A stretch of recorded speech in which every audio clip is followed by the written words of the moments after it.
Welcome to online Hindi classes. बच्चों, आज मैं आपको हिंदी सेकंड पढ़ाऊंगी और हिंदी सेकंड का जो चैप्टर है वो 6th चैप्टर पढ़ाऊंगी और जिसका नाम है पर्यायवाची शब्द। पर्यायवाची शब्द का दूसरा नाम क्या है बच्चों? समानार्थक शब्द। सबसे पहले बच्चों look at the black board की तरफ देखेंगे बच्चों। सबसे पहले हम परिभाषा बता रही हूँ पर्यायवाची शब्द की। किसे कहते हैं? अर्थ की दृष्टि से समानता रखने वाले शब्दों को पर्यायवाची या समानार्थक शब्द कहते हैं। समानार्थक कहो या समानार्थी को बच्चों एक ही है। अब जैसे एग्जांपल दिया मैंने, घमंड, गर्व, अभिमान, दर्प, अहंकार, ये सब समानार्थी शब्द है। क्या है ये सब? समानार्थी। जैसे गर्व के आप कह रहे गर्व के समानार्थी है पर्यायवाची शब्द लिखो। गर्व दे दे तो आप क्या लिखेंगे? घमंड, अभिमान, दर्प, अहंकार।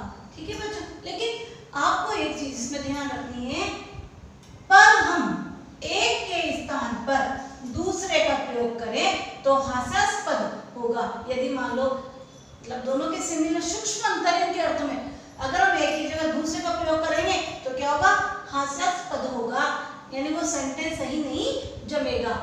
अब देखो अर्थों में सूक्ष्म अंतर है क्योंकि इनके अर्थों में सूक्ष्म अंतर है। अब एक सेंटेंस में आपको समझा रही हूँ, जैसे हमें भारत पर गर्व है। क्या है? हमें भारत पर गर्व है। अब इस गर्व की जगह सपोज करो ये जो गर्व लिखा हुआ है, इस गर्व की जगह हम यूँ कहते हैं कि हम ये थोड़ी कह सकते हैं कि हमें भारत पर घमंड है, ऐसे नहीं कहेंगे। तो यहाँ पर एक बात थी, पर हम एक के स्थान पर दूसरे का प्रयोग करें तो हास्यास्पद होगा, यानी एक ही जगह दूसरे का प्रयोग हम नहीं कर सकते। इनमें अर्थ जो है उसमें सूक्ष्म अंतर होता है। बच्चों ओपन योर बुक, और ये जो परिभाषा है वो आपको याद करनी है कि पर्यायवाची या समानार्थक शब्द किसे कहते हैं। बच्चों open your book, lesson number 6। Starting से फिर पढ़ा रही हूँ मैं आपको। अर्थ की दृष्टि से समानता रखने वाले शब्दों को पर्यायवाची या समानार्थक शब्द कहते हैं। जैसे घमंड, गर्व, अभिमान, दर्प, अहंकार, ये सब समानार्थी। पर इस लाइन को बच्चों अंडरलाइन करो, पर हम एक के स्थान पर दूसरे का प्रयोग करें तो हास्यास्पद होगा। तो ये दोनों लाइन है ना, अर्थ की दृष्टि से समानता रखने वाले, इस दोनों लाइनों को आप अंडरलाइन करो। हास्यास्पद होगा क्योंकि इनके अर्थों में सूक्ष्म अंतर है। अब आपके जब कॉपी में आप करोगे ना पर्यायवाची शब्द किसे कहते हैं तो ये परिभाषा लिखना। अर्थ की दृष्टि से समानता रखने वाले शब्दों को पर्यायवाची या समानार्थक शब्द कहते हैं।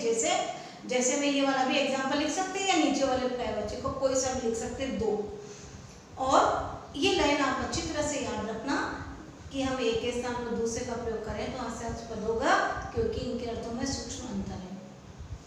इसके बाद में देखेंगे आप यहाँ पर हमें भारत पर गर्व है। अब इसकी जगह हम ये थोड़ी कह सकते हैं कि हमें भारत पर घमंड है। सेकंड लाइन देखो, इसको अंडरलाइन करो। किसी वस्तु के गुण, रूप, अवस्था के आधार पर पर्यायवाची शब्दों का निर्माण होता है। अब आपके क्वेश्चन आएगा एग्जाम में, पर्यायवाची शब्दों का निर्माण कैसे होता है, तो आप कैसे क्या लिखेंगे? किसी वस्तु के गुण, रूप, अवस्था के आधार पर पर्यायवाची शब्दों का निर्माण होता है। बच्चों इसको अंडरलाइन करो, स्टार्टिंग की दोनों लाइन और ये। इसलिए एक के स्थान पर दूसरा अनुपयुक्त लगता है। अगर एक के स्थान पर जैसे मैंने हमें भारत पर गर्व और हमने क्या कह दिया, हमें भारत पर घमंड है, तो ये अनुपयुक्त लगेगा ना। जैसे हम क्या जो है आंखों का जो इलाज करता है, तो अपन कहते हैं ना आंखों के डॉक्टर के पास गए, तो ये थोड़ी कहते हैं हम नेत्र के डॉक्टर के पास गए कि मेरा भाई आंखों का डॉक्टर है, यही आएगा ना। अब देखो बच्चों, अब आप क्या करेंगे, कुछ आज हमें कुछ पर्यायवाची शब्द पढ़ेंगे। फर्स्ट देखो बच्चों, अंधकार। अंधकार फर्स्ट वाला देखो। अब इसके क्या? तम, तिमिर, अंधेरा। अब नंबर 2 देखो, आग। आग के क्या है? पावक है, अग्नि है, दहन है और क्या है? ज्वाला। थर्ड वाला देखो अमृत। इसको अंडरलाइन कर दो बच्चों। सुधा, सोम, अमीय और पीयूष।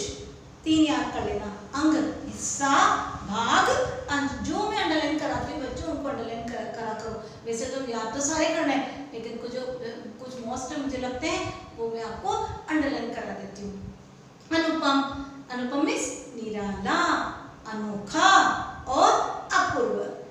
अपमान। अपमान का था निरादर करना, अवहेलना करना, तिरस्कार करना। 6 वाले को भी आप अंडरलाइन करो। आकाश में नभ, अंबर, आसमान और आपके है व्योम। शक्ति, शक्ति ताकत, बल, विक्रम और पराक्रम। इसके बाद में इच्छा, 9 वाले को भी अंडरलाइन करो। इच्छा का देखो लालसा, चाह, कामना और अभिलाषा। 10 देखो किरण, किरण रश्मि है, मयूख, अंशु, मरीचि। अब दबा के बोला मैंने मरीचि, जब पे कौन सी मात्रा है, छोटी की। चंद्रमा, चंद्रमा का चांद, शशि, सोम, राकेश, ये तो हम पढ़ चुके, लेकिन आपके 3 नए हैं, हिमांशु, विधु, सुधाकर। अब देखो इधर चतुर, चतुर का योग्य, कुशल, होशियार और एक और है सयाना। झंडा का देखो पताका, ध्वज, चिन्ह और ध्वजा। अब आपको मान लो एग्जाम हो गया, लर्न कैसे करोगे, तो देखो ध्वज याद कर लो, ध्वजा। और अब आप ऐसे भी आ सकते हो कि इसमें क्या होता है, चिन्ह होता है, तो ध्वज, ध्वजा और चिन्ह, ऐसे याद करा करो आप। और तट, तट का होगा कूल, कुल नहीं है, कूल, तीर, किनारा, कगार। 15 देखो उपेक्षा, इसको भी आप अंडरलाइन करो, लापरवाही है, तिरस्कार है, और क्या है बच्चों, उदासीनता। क्या है, उदासीनता, लापरवाही, तिरस्कार। 16 देखो, 16 का सबको आता होगा, धन का, दौलत, पैसा, संपत्ति और विभूति। और पंडित का भी, तो आप क्या करेंगे, धन और पंडित दोनों को अंडरलाइन करो। धन और पंडित, पंडित का ज्ञानी भी है, विद्वान भी है, मनीषी भी है और कोविद भी है। दीन का गरीब, रंक, निर्धन। बच्चों आज मैंने आपको 18 पर्यायवाची कराए हैं, तो आपको कॉपी में आज केवल क्या करना है, पर्यायवाची शब्द किसे कहते हैं, यह डेफिनेशन दो लाइन लिखा है वो लिख लेना, और एग्जाम्पल में आप आपकी इच्छा हो कोई से भी पर्यायवाची लिख सकते हैं, 2। ठीक है बच्चों, 18 तक मैंने आपको करा दिया। नेक्स्ट में आपको नेक्स्ट क्लास में करवाऊंगी।